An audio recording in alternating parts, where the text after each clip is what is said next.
Vinheta de abertura.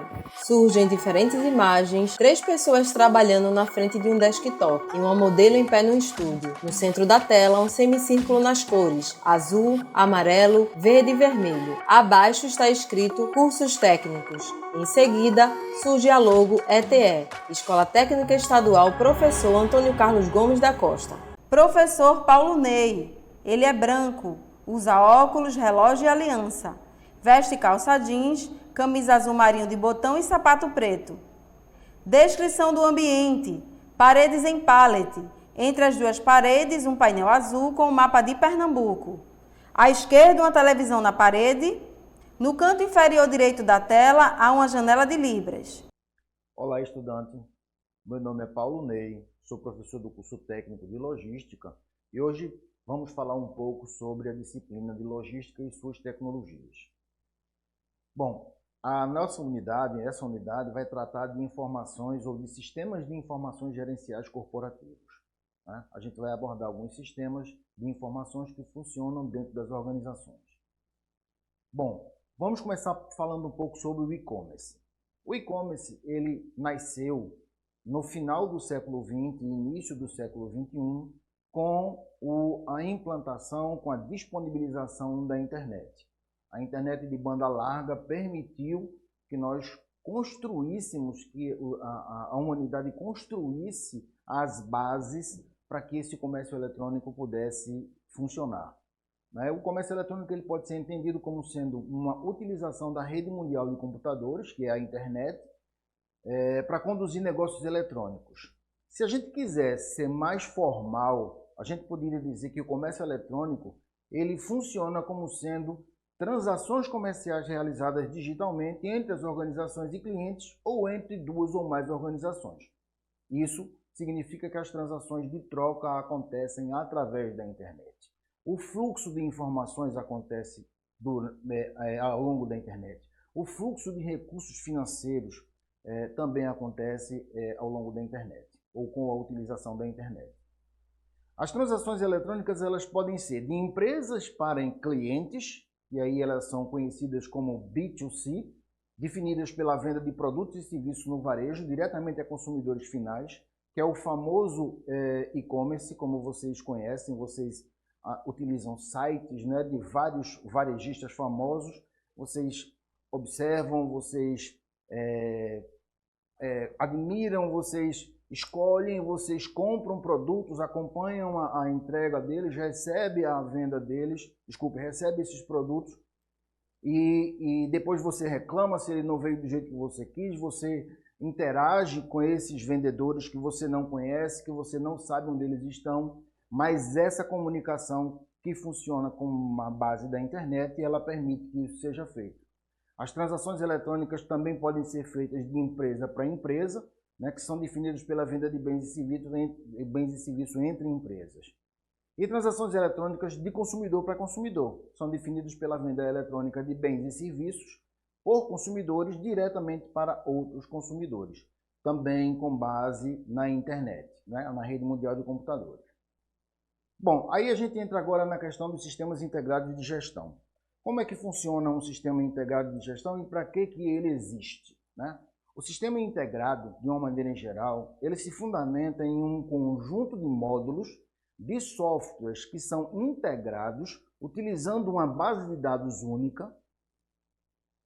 Esse banco de dados única ou essa base de dados única reúne dados de todas as divisões e todos os departamentos da empresa, além de muitos outros tipos de processos de negócio centralizados nas áreas de produção, finanças, contabilidade, marketing, venda e recursos humanos. Então, essas áreas que eu falei aí agora para vocês são aquelas áreas funcionais. Cada uma delas tem seus requisitos, cada uma delas tem as suas necessidades, e aí a gente coloca todos esses requisitos e necessidades dentro de processos que funcionam dentro desses sistemas, e as informações elas ficam guardadas em um banco de dados único. No centro da tela, figura geométrica circular em 3D. Dela partem 4 setas para os seguintes títulos: Finanças e Contabilidade, Recursos Humanos, Manufatura e Produção, Vendas e Marketing. Bom, e aí funciona mais ou menos assim, ó. Eu tenho aqui um banco de dados centralizado, tenho lá a função de finanças e contabilidade, a função de recursos humanos, a função de manufatura e produção e a função de marketing e vendas. Dentro da função de marketing e vendas, eu guardo as informações que são necessárias para pedidos, previsões de venda, pedidos de devolução, alteração de preço e uma série de outras informações. Todas essas informações elas ficam guardadas nesse banco de dados que é centralizado. Para manufatura e produção, o que é que eu preciso guardar? Eu preciso guardar informações necessárias para manutenção de matérias-primas, programação da produção, datas de expedição, capacidades de produção e compra de matéria-prima. Na área de recursos humanos, eu preciso guardar informações relacionadas a horas trabalhadas, ao custo do trabalho, aos requisitos de cada cargo e uma série de outras informações. Finalmente, na área de finanças e contabilidade, eu preciso guardar quanto eu tenho de dinheiro em caixa, quanto eu tenho de contas a receber, quanto eu tenho de contas a pagar, quanto eu tenho de crédito para ceder para cada cliente e qual é o total da minha receita, entre outras informações. Então, eu mostrei esse quadro para vocês apenas para que vocês entendam que, apesar das áreas funcionais serem diferentes, o banco de dados é único. Como é que isso funcionava antes desses sistemas integrados? Cada uma dessas áreas funcionais, elas tinham o seu banco de dados e esses sistemas, eles não conversavam uns com os outros. E aí, isso gerava retrabalho, isso gerava erro, né? E isso gerava ineficiência para gerir a empresa e tomar decisão. Bom, e aí a gente começa falando sobre um sistema específico. Agora eu vou falar sobre alguns sistemas específicos, tá? A gente começa falando sobre o CRM, que é um sistema que funciona com base na atividade de clientes. Então, ele vai monitorar a atividade dos seus clientes, vai monitorar a forma como nós vamos nos relacionar. A função desse sistema é capturar e integrar dados consolidados de clientes relacionados a todas as atividades empresariais que podem servir para auxiliar no processo decisório, associado a atividades de marketing, em especial as atividades da manutenção desse relacionamento com o cliente. É importante a gente manter esse relacionamento porque o cliente hoje é muito exigente, ele é muito poderoso e ele pode trocar a hora que ele bem entender, né, o fornecedor dele sem me dizer nada. Eu preciso entender como isso está funcionando, porque eu preciso voltar até ele, descobrir por que ele foi embora e tentar construir uma política para manter esses clientes comigo e não deixar o cliente ir para a concorrência. Os sistemas de relacionamento com o cliente mais eficazes são aqueles desenhados para fornecer dados e ferramentas analíticas capazes de responder às perguntas do tipo: qual é o valor de determinado cliente para a empresa? Em um determinado período, qual é o valor? Ele importa em quanto para mim, né? Quais são os clientes mais fiéis? Quanto mais caro é o custo de vender para um cliente novo em relação aos clientes existentes? Então, eu preciso entender que para vender para clientes novos, eu preciso investir mais e para manter clientes existentes, eu preciso investir menos. Eu só preciso saber quanto custa isso. Quais são os clientes mais lucrativos e o que eles desejam comprar. Porque a minha única alternativa de manter clientes é entregar para eles o que eles querem comprar. Principalmente a esses clientes mais lucrativos. Eu tenho que entregar para eles o que eles querem comprar na relação de valor. E aí eles continuando como o meu cliente e comprando, eu também vou ter mais lucro. Bom, aí a gente começa a falar de um software chamado ERP. O ERP é um tipo de software, né, ou um tipo de sistema, que é um sistema integrado de informações corporativas. Ele pode ser considerado como um dos elos mais importantes de ligação com esses subsistemas dentro de qualquer empresa. Muitas organizações reivindicam a utilização de um sistema integrado de gestão como ERPs, a produção significativa de custo e de tempo de processamento. Isso significa dizer que quando ele é integrado, quando eu tenho todas as informações necessárias em um banco de dados único, eu tenho um custo menor ou significativamente menor de custo e de tempo de processamento. Círculo em tamanho grande, com uma figura geométrica oval no meio e está escrito cliente/funcionários. O círculo está dividido em 5 partes com os seguintes módulos: planejamento de produção, logística integrada, contabilidade e finanças, recursos humanos e, por último, vendas, distribuição, gerenciamento de pedidos. Bom, e aqui está, não é, o ERP, ou um modelo de ERP. Eu tenho aqui as áreas funcionais, né, igual como estava naquele quadro, só que numa forma diferente, mas eu tenho produção, eu tenho logística, eu tenho contabilidade, eu tenho recursos humanos, vendas, clientes e funcionários, todos eles com cada módulo funcional funcionando de maneira integrada com um banco de dados único. Né? Isso aqui é o ERP. Bom, e agora vamos falar um pouquinho sobre BI. BI, ou Business Intelligence, é inteligência empresarial. É um termo utilizado para fornecedores de hardware e de software e para consultores de tecnologia da informação para descrever a infraestrutura para armazenamento, integração, elaboração de relatórios e análise de dados que vêm do ambiente empresarial. A infraestrutura básica coleta, armazena, limpa e torna os dados relevantes disponíveis para os gestores. Então, esse software BI, ele nada mais é do que um coletor de dados. Eu vou pegar dados do ambiente externo, eu vou pegar dados estratégicos do ambiente externo, eu vou pegar dados estratégicos do ambiente interno, vou fazer uma série de cruzamentos e vou gerar as informações necessárias para o tomador de decisões. Então, o gestor, o executivo, ele vai tomar decisões com base nas informações geradas por esse sistema. Os benefícios que BI pode trazer para as empresas. Gestão inteligente de informações, isso num ambiente extremamente competitivo que nós vivemos hoje, ele é muito importante, né? Esse benefício, essa vantagem. Possibilidade de identificar investimentos em destaque, o que eu preciso fazer para aproveitar melhores oportunidades no mercado. Inspiração para oportunidades de novos negócios. Relatórios sempre atualizados com informações de mercado. Informação para ajuste de preços e de portfólio. Pode ser que os clientes estejam precisando de outros tipos de bens ou serviços. Direcionamento para atuação no serviço de atendimento ao cliente. E indicação de melhores fornecedores e parceiros, além de dados para otimização da manufatura, que é a produção, e também da logística. Muito bem.